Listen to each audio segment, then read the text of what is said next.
ధనుసు రాశి వారి ధనాదాయ స్థితిగతులు ఈ వారంలో ఎలా ఉన్నాయండి? 4 గ్రహాలు సహకరిస్తున్నాయి. జన్మ చంద్రుడు, షష్ఠ కుజుడు, చతుర్థ శుక్రుడు, తృతీయ కేతువు. ఆశించిన ఫలితాలు అందుతాయి. బ్రహ్మాండమైన విజయం దగ్గరలోనే ఉంది.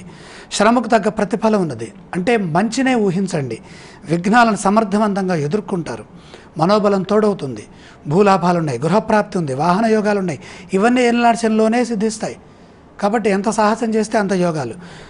గౌరవ మర్యాదలతో కాలం గడుస్తుంది. కొందరు మన ఇబ్బంది కలిగించి వాళ్ళు లాభపడాలని చూస్తారు. కాబట్టి వాటికి జాగ్రత్తగా సమాధానం ఇవ్వండి.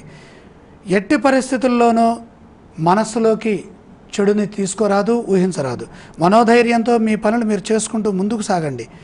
చెడు అంశాలపై దృష్టి పెట్టద్దు, రంధ్రాన్వేషణ చేయొద్దు.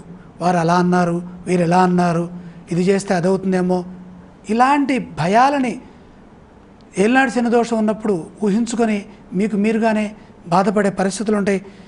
వాటిలోంచి బయటకు రావాలి. శత్రువుల వల్ల ఇబ్బందులు ఉన్నాయి. తెలివిగా చిరునవ్వుతో సమాధానం ఇస్తే సరిపోతుంది. ఈ రాశి వారు పఠించవలసిన స్తోత్రాలు ఏవండి? ప్రశాంతతని ప్రసాదించే దైవం రాముడు.